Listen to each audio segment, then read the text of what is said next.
Assalamualaikum warahmatullahi wabarakatuh. Yang terhormat dosen penguji uji kinerja PPG Daljab Angkatan 4 tahun 2021. Perkenalkan, saya Muhammad Faisal Ansori, Prodi Bisnis dan Pemasaran Universitas Negeri Surabaya. Dengan nomor induk mahasiswa PPG 2100103921855013. Dengan nomor ujian 201502773961.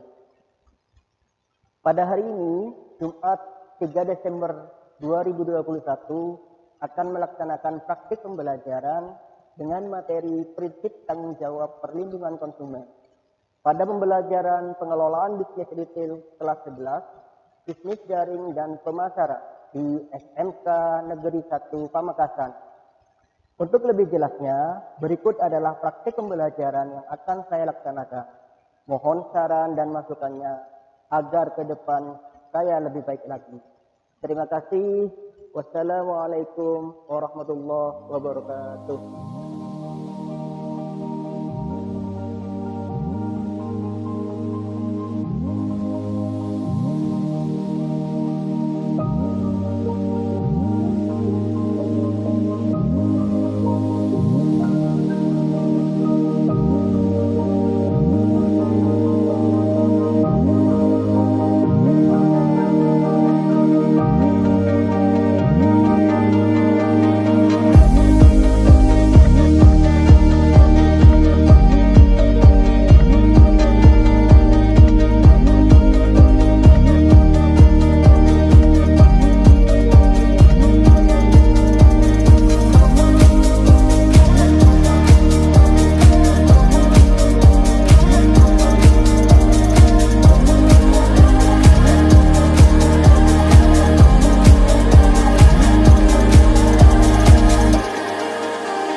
Assalamualaikum warahmatullahi wabarakatuh.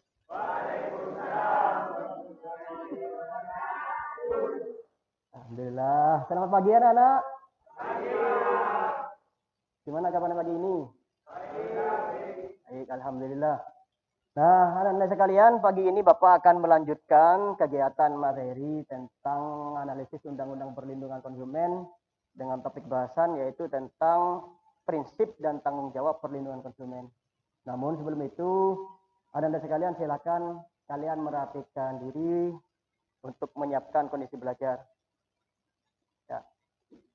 Bukunya dikeluarkan dulu, Salman, disiapkan.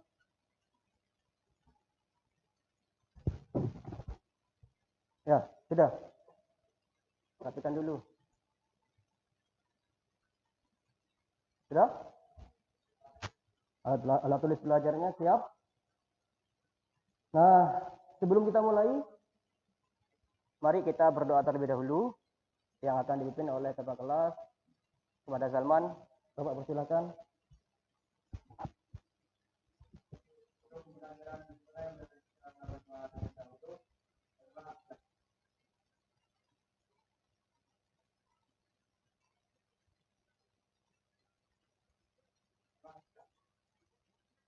Alhamdulillah, terima kasih Anda sekalian. Kita sudah melakukan doa pagi hari ini. Mudah-mudahan Tuhan Yang Maha Kuasa memberikan ridho, memberikan ilmu yang bermanfaat untuk kita di dunia dan di akhir. Amin, amin, amin. Untuk memberikan kita semangat spirit nasionalisme pada pertemuan pagi ini, Bapak akan bersama-sama dengan kalian menyanyikan lagu nasional. Ya, sudah siap?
Baik, anak-anak sekalian, sebelum kita memulai pelajaran pada pagi ini, Bapak presensi terlebih dahulu ya.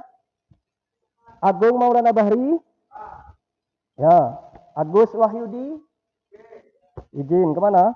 Pagi ini kita sudah mengawali dengan berdoa dan mengembangkan jiwa-jiwa nasionalisme dalam diri kita. Selanjutnya seperti yang Bapak sampaikan tadi, bahwasanya kita akan belajar tentang prinsip tanggung jawab perlindungan konsumen. Ya, prinsip tanggung jawab perlindungan konsumen ini adalah materi yang sangat menyenangkan, insya Allah menyenangkan. Karena apa? Karena dengan di sini kalian akan belajar memahami tentang tanggung jawab yang diberikan oleh pelaku usaha, ya, kepada konsumen manakala terjadi hal-hal yang tidak diinginkan. Oleh karena itu kita akan bahas ini, ya. Nanti di akhir kegiatan, setelah akhir kegiatan ada kegiatan namanya soal evaluasi terkait dengan pengetahuan kalian pada pertemuan pada pagi ini.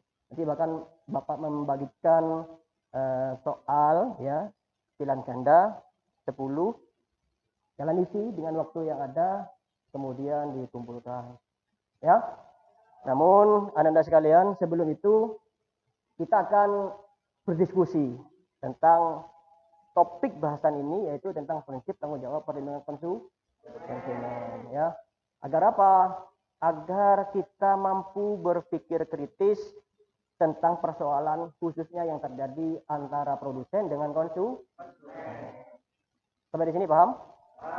Baik, anak-anak sekalian.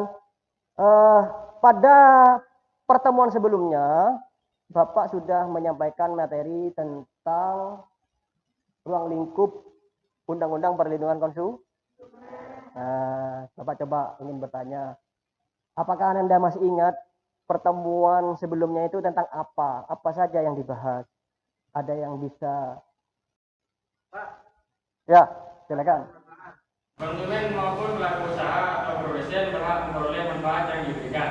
Tidak boleh bersifat salah satu dari kedua belah pihak, sehingga tidak ada salah satu pihak yang merasakan manfaat ataupun kerugian. Kita masih ingat ya? Pertama adalah asas di ruang lingkup itu adalah asas betul ya, yang sudah disampaikan Salman, bahwasanya dengan adanya ruang lingkup undang-undang ini, dia memberikan manfaat kepada konsumen. Tujuannya adalah untuk melindungi. Ya. Yang lain, apakah masih ingat materi minggu lalu? Ya, silakan. Asas keadilan, konsumen dan produsen atau pelaku usaha dapat berlaku adil dengan perolehan hak dan kewajiban secara seimbang atau merata. Ya, bagus, cakep. Manfaat yang kedua adalah adil. Karena di sini ada dua. Ada siapa? Ada yang namanya pelaku usaha, ada yang namanya makanya harus adil di situ. Betul ya? Nah, Anda sekalian, kira-kira itu manfaatnya tentang adanya Undang-Undang Perlindungan Konsumen.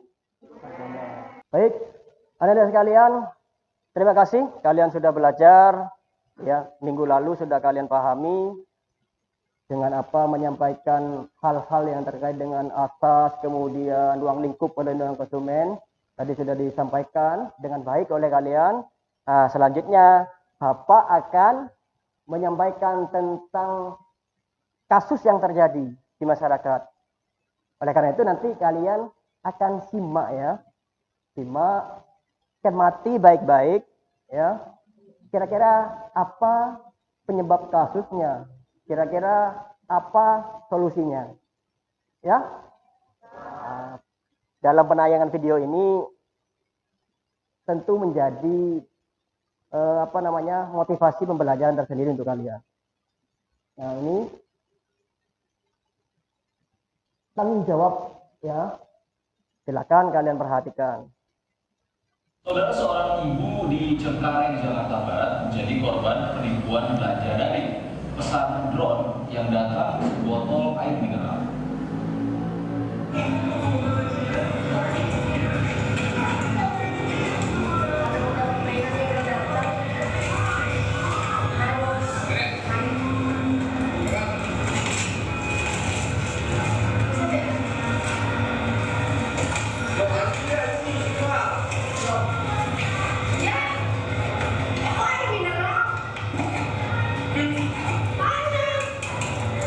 Botol air mineral adalah barang yang diterima Vera saat membuka paket yang ia pesan dari hasil berbelanja daring. Video ini ia buat sesaat setelah barang yang terima dari kurir. Bahkan kurir yang mengantar juga masih berada di rumahnya. Bukan drone yang diterima, melainkan malah sebotol air mineral. Padahal Vera memesannya dari salah satu e-commerce besar di tanah air.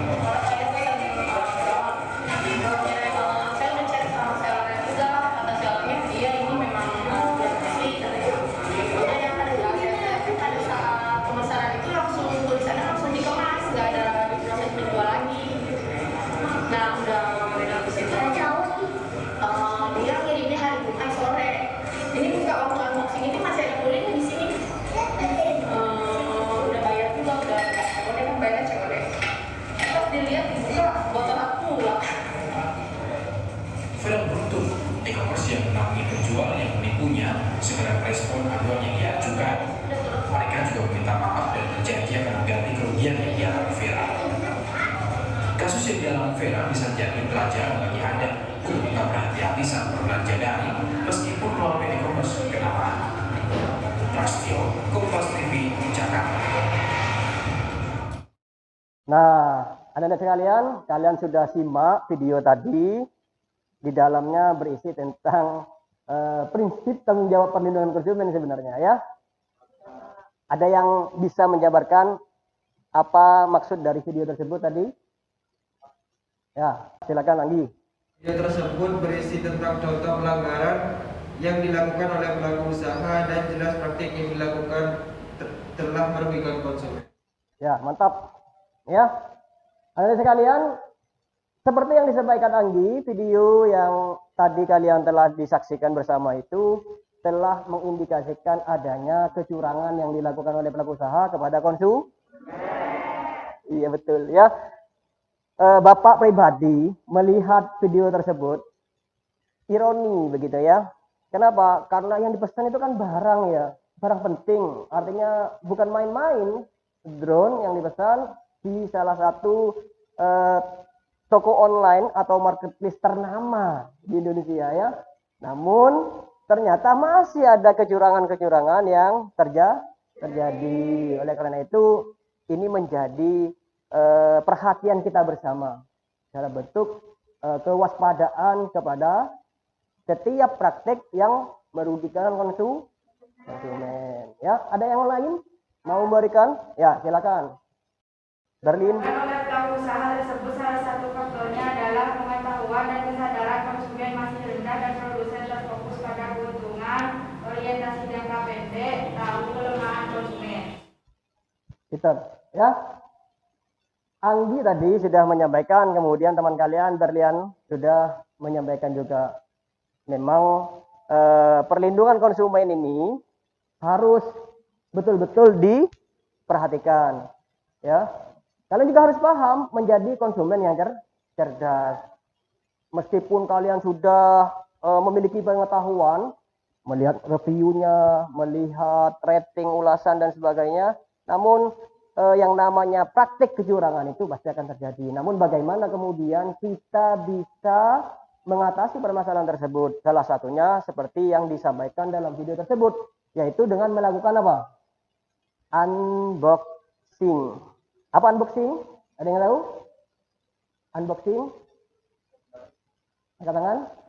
Buka barang dengan videokan. Ya, pinter. Membuka barang atau produk pesanan kita dengan didokumentasi dalam bentuk video unboxing.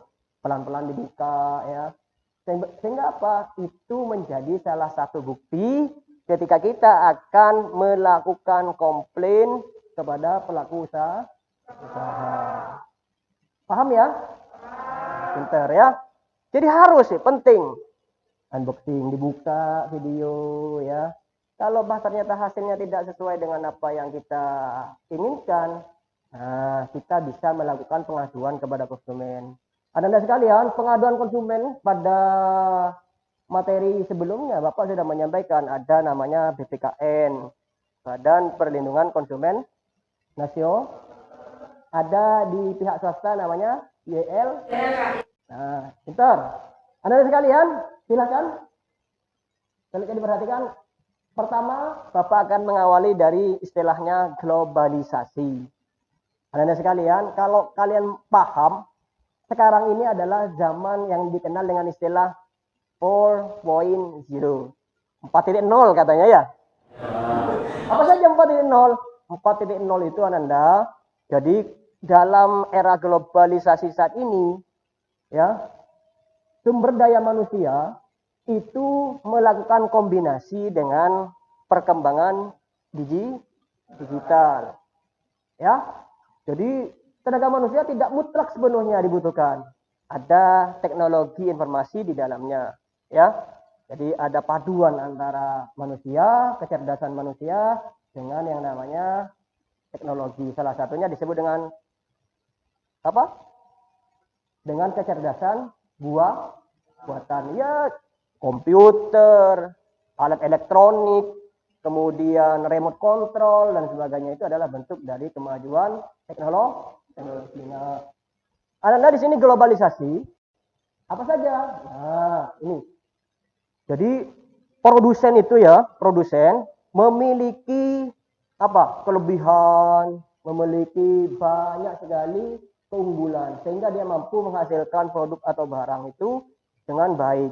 Sehingga produk yang diciptakan oleh produsen kemudian akan apa? Menambah daya saing guna memenangkan persaingan tersebut. Jadi semakin bagus produk yang dibuat, produk barang atau jasa yang dibuat oleh produsen, maka tentu itu juga akan menambah keunggulan bagi si pelaku usaha tersebut. Ya. Jadi bukan saatnya berlomba-lomba untuk membuat kerugian, tetapi membuat keunggulan, bahwasanya produk saya terbaik, produk saya aman, produk saya murah, produk saya dengan memiliki garansi dan sebagainya. Ya. Nah, selanjutnya di sini maka pelaku usaha itu harus menjamin, ya, harus menjamin apa? Menjamin keamanan, keselamatan, kesehatan konsumen. Ya. Nah, di globalisasi Anda ada produsen. Perhatikan, mempunyai tugas dan kewajiban. Jadi produsen itu punya hak, punya kewajiban gitu. Punya hak dan punya kewajiban. Masih ingat pasal 7 Undang-Undang Perlindungan Konsumen? Ya, silakan. Kewajiban pelaku usaha adalah beretikat baik dalam melakukan kegiatan usahanya, serta memberikan informasi yang benar, jelas, dan jujur mengenai kondisi dan jaminan barang atau jasa, serta memberi penjelasan penggunaan, perbaikan dan pemeliharaan, memperlakukan atau melayani konsumen secara benar dan jujur serta tidak diskriminatif. Ya, bagus. Pasal 7 tentang kewajiban pelaku usaha. Nah, artinya pelaku usaha itu harus beretikat baik. Arti etikat ya. Harus memiliki niat yang baik, tidak mau menipu, tidak ingin mengurangi timbangan dan sebagainya ya. Nah, itu maksudnya beretikat baik. Itu kewajiban pelaku usaha yang diatur dalam pasal 7 Undang-Undang Perlindungan Konsumen tahun 1999. Nah, pintar Anda sekalian ya, ada pasal 7 tentang kewajiban pelaku usaha. Nah, selanjutnya inilah kalau kalian lihat adalah apa ini? Timbangan ya. Harus adil. Nah, hukum itu ada dua. Ada perdata dan tidak pidana. Nah, dua hukum ini Ananda yang lumrah ada di masyarakat. Kalau perdata, di sini ada kontrak kerjasama, akta jual beli, ini kan ya. Kemudian termasuk dengan akad. Kalau misalnya akadnya COD misalnya, Mas saya mau beli produk sampean melalui pembayaran COD, cash on delivery. Jadi bayarnya setelah barang sampai atau diterima. Itu akad sama perjanjian. Manakala kemudian barang sudah diterima oleh konsumen tidak membayar, nah ini namanya melanggar akad. Maka disebut dengan melanggar hukum perdata. Ya, pinter ya. Paham ya kalau perdata ya? Kalau pidana, apa pidana? Hukuman ya. mulai dari hukuman ringan, sedang sampai hukuman berat, yaitu hukuman mati atau maksimal 20 tahun penjara dan sebagainya. Penyebabnya apa kasusnya? Mencuri, narkoba, membunuh dan sebagainya. Itu adalah hukum pidana. Nah, paham? Anda sekalian, nah di sini nih kalau kita melihat tanggung jawabnya apa saja. Nah, strict liability. Jadi adalah tanggung jawabnya. Jadi produsen memberikan ganti rugi itu secara apa? Secara langsung. Ya, secara langsung, betul ya. Secara langsung tanpa pembuktian bahwasanya kalau terjadi kerugian itu ya pasti diakibatkan oleh pelaku usaha, bukan konsumen. Itu namanya mutlak, tanggung jawab mutlak. Strict liability.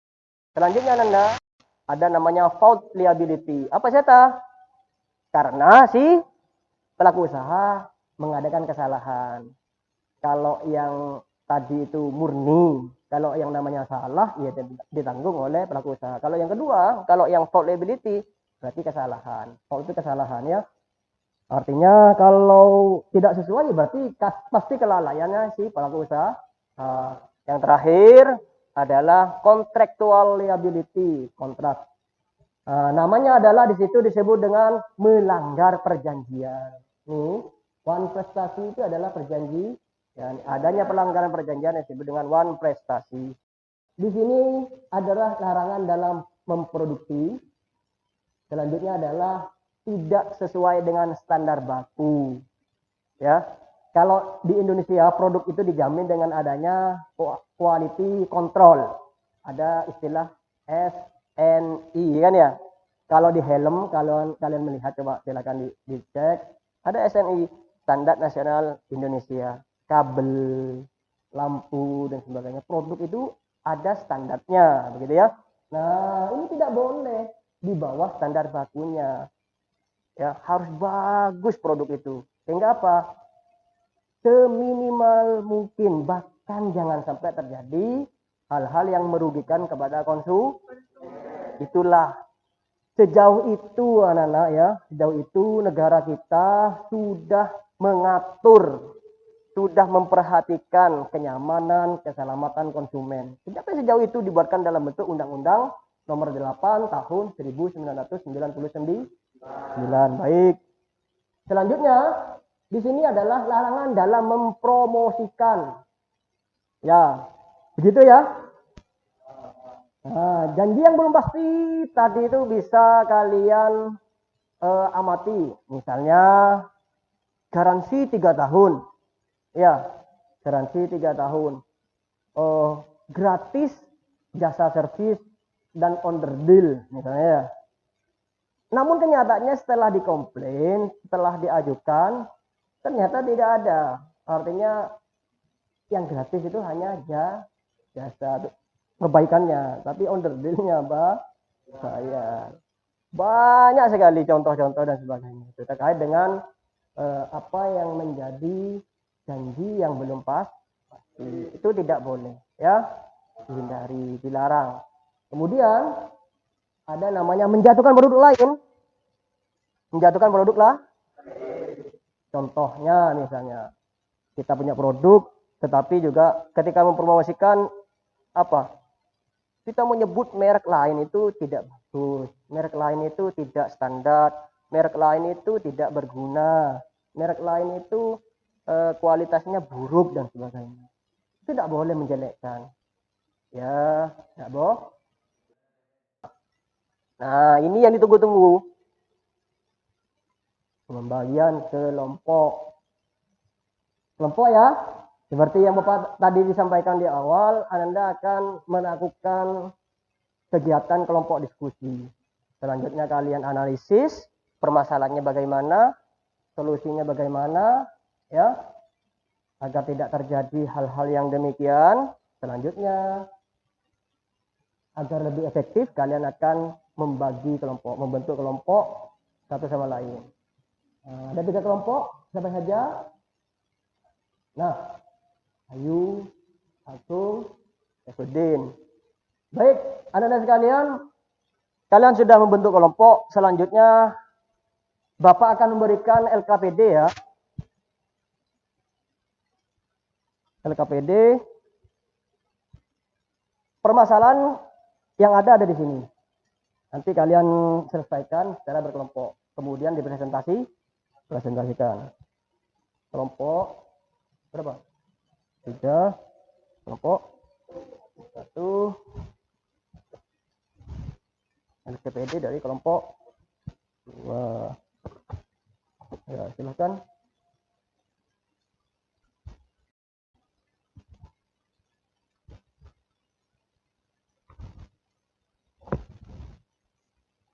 Diskusikan dulu. Baik, anak-anak sekalian, setelah ini Bapak akan melakukan pengamatan apa yang kalian kerjakan selama kegiatan diskusi berlangsung ya. Silakan Bapak akan nilai dengan cara mengamati sikap kalian. Kelompok 2. Ada kesulitan kelompok 2? Itu terkait dengan apa ya? Jasa travel ya. Kasusnya apa? Silakan kalian identifikasi, kemudian dianalisis dan dirumuskan solusinya apa. Tuh. Ya. Ada kesulitan. Siapa yang akan maju nanti? Ya, Firman. Ayo, siap yuk. Sudah diidentifikasi, sudah bisa diketahui. Nah, tanggung jawab tentang apa ini? Travel ya, perusahaan barang. Ya, ini kan sudah lumrah terjadi kalau misalnya ada pengusaha travel kemudian abai atau lalai terhadap perusahaan barang. Ini salah siapa, ini penelitiannya apa, kemudian solusinya apa, kalian tentukan sendiri, diskusikan alasannya ya. Siapa? Siap. Iya. Pokoknya jangan malu, langsung aja nanti dijawab apa permasalahannya ya. Sebutin kan sudah biasa ini. Mau maju situ. Siapa yang mau maju? Ya sebutin enggak? Saya? Sudah anak-anak? Sudah siap dipresentasikan hasilnya? Baik, kalau sudah siap dipresentasikan, Bapak berikan kesempatan kepada kalian ya. Selama proses kegiatan diskusi sampai kemudian kalian mempresentasikan, Bapak amati ya. Bapak akan memberikan penilaian terhadap apa yang menjadi kegiatan dalam pembelajaran pada pagi ini. Ya? Paham? Mari, siapa dulu yang akan mengawali? Siap. Yang presentasi kelompok ini dulu. Ya, ayo. Saya akan menganalisis dan diskusi kami dari kelompok 2 atas permasalahan pada jasa travel yang merugikan konsumen adalah sebagai berikut. 1. Bagaimana pelaksanaan tanggung jawab pengusaha travel terhadap kerusakan barang milik pengguna jasa? Menurut kami kelompok 2, mengenai tanggung jawab pelaku usaha travel terhadap kerusakan barang yang dialami oleh konsumen bukan semata-mata sepenuhnya tanggung jawab pihak travel.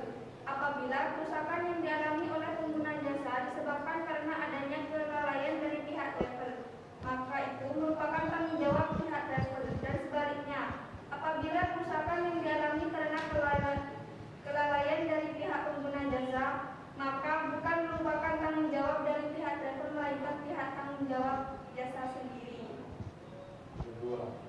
Bagaimana upaya yang dapat dilakukan pengusaha travel dalam mencegah terjadinya kerusakan barang milik pengguna jasa? Menurut kami, biasanya travel memiliki aturan khusus yang wajib ditaati para konsumennya. Seringkali temui pengguna travel yang lepas tanggung jawab atas kerusakan barang milik konsumen yang diakibatkan konsumen yang dalam hal ini sebagai pengguna jasa. Hal tersebut dikarenakan pengguna jasa dianggap telah mengetahui aturan yang telah dibuat oleh pihak travel. Tanggung jawab pelaku usaha adalah tanggung jawab untuk melaksanakan kewajiban-kewajiban pelaku usaha sebagaimana tercantum dalam Undang-Undang Perlindungan Konsumen. Tanggung jawab tersebut minimal, artinya pelaku usaha tidak sekedar yang ada dalam Undang-Undang Perlindungan Konsumen saja, tetapi dapat meliputi kewajiban-kewajiban yang telah dilakukan sebagaimana dibuat oleh pelaku usaha. Iya. Bagus. Kelompok 1 ya. Ya, kelompok Ernawati sama Arya.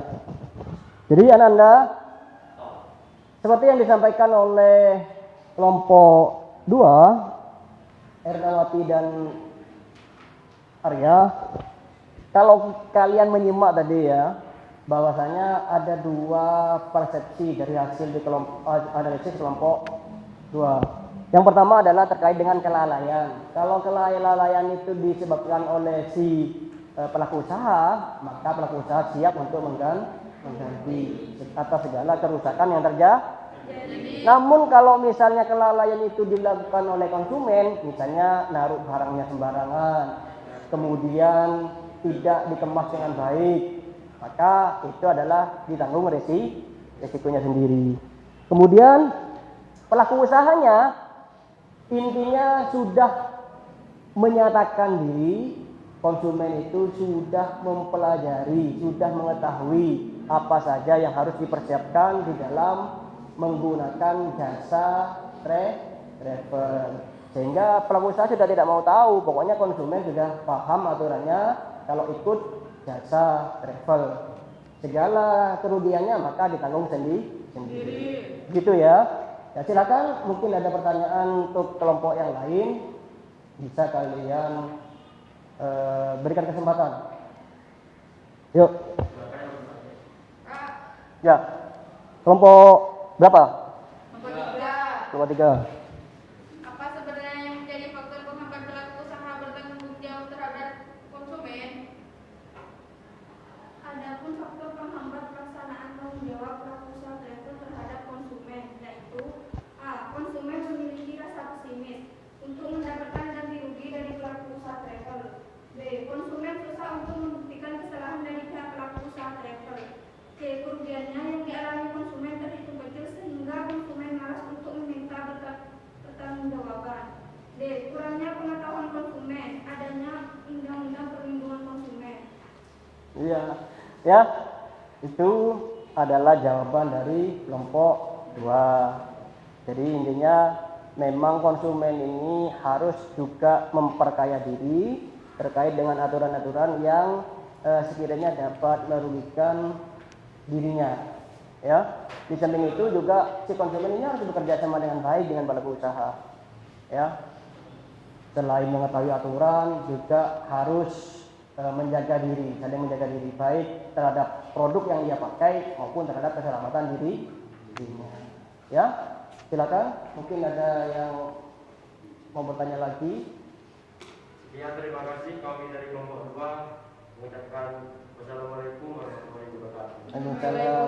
Beri aplaus untuk kelompok 2. Baik, terima kasih. Yuk.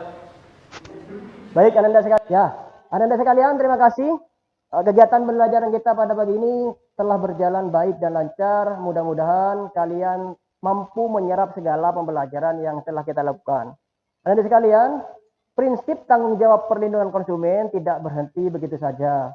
Artinya dalam proses yang panjang itu kalian selalu dilindungi, diperjuangkan hak dan kepentingannya, hak dan kewajibannya selalu diawasi oleh lembaga perlindungan hukum, lembaga perlindungan hukum, perlindungan konsumen, mulai dari BPKN, mulai dari kemudian ada Yayasan Lembaga Konsumen Indonesia. Nah, semua itu adalah bertanggung jawab mutlak untuk menjaga kepentingan-kepentingan yang dialami oleh konsumen dan pelaku usaha. Nah, baik, apa pelajaran yang kalian kuasai pada pagi ini? Ya, silakan. Nita. Prinsip tanggung jawab hukum perlindungan konsumen, di antaranya hukum pidana dan perdata. Bagus. Kita telah belajar tentang hukum perdata dan pidana. Ya, perdata adalah tentang hal perjanjian, ya, kompensasi, ganti rugi dan sebagainya. Pidana tentang kriminalitas. Ya, ada yang lain? Ya, silakan Angga. Kita juga telah belajar tentang klausul baku atau aturan sepihak yang dibuat oleh pelaku usaha, Pak. Ya, baik, terima kasih. Klausul baku. Ya, rupanya Angga memperhatikan sampai sejauh itu. Klausul baku adalah perjanjian sepihak yang dibuat oleh pelaku usaha kepada konsumen. Ya, dengan maksud adalah mengalihkan tanggung jawabnya kepada konsumen. Baik, terima kasih Anda sekalian. Terakhir, kesimpulan. Ya, silakan. Salah satu bentuk perlindungan konsumen yaitu pelaku usaha bertanggung jawab memberikan ganti rugi atas kerusakan, pencemaran dan atau kerugian konsumen akibat mengkonsumsi barang atau jasa yang dihasilkan atau diperdagangkan. Namun faktanya seringkali pelaku usaha tidak menjalankan kewajiban yang seharusnya sebagaimana diatur dalam UU PK nomor 8 tahun 1999.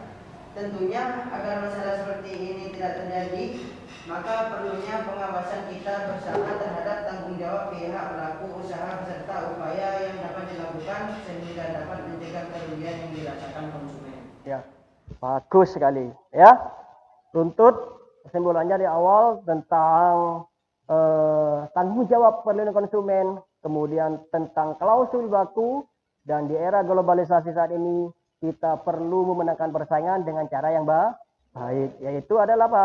Menjaga kualitas, menjaga nama baik perusahaan, tidak membuat janji-janji yang berlebihan. Baik, Anda sekalian, kiranya itu yang Bapak sampaikan. Kita pagi ini telah belajar banyak tentang prinsip tanggung jawab perlindungan konsumen.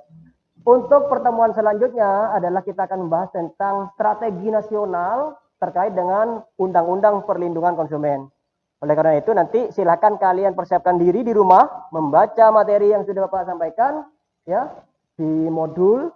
Kalian sudah miliki itu bersama, nanti dipelajari di rumah, nah, agar minggu depan kita dapat berjalan dengan baik dan lancar belajarnya, ya. Sebelum kita akhiri kegiatan, silakan ketua kelas untuk memimpin doa. Sebelum pelajaran ditutup, marilah kita berdoa terlebih dahulu. Berdoa mulai.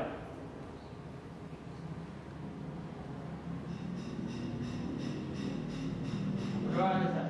Terima kasih. Anda sekalian harus tetap menjadi orang baik. Itu penting untuk masa depan kalian, ya.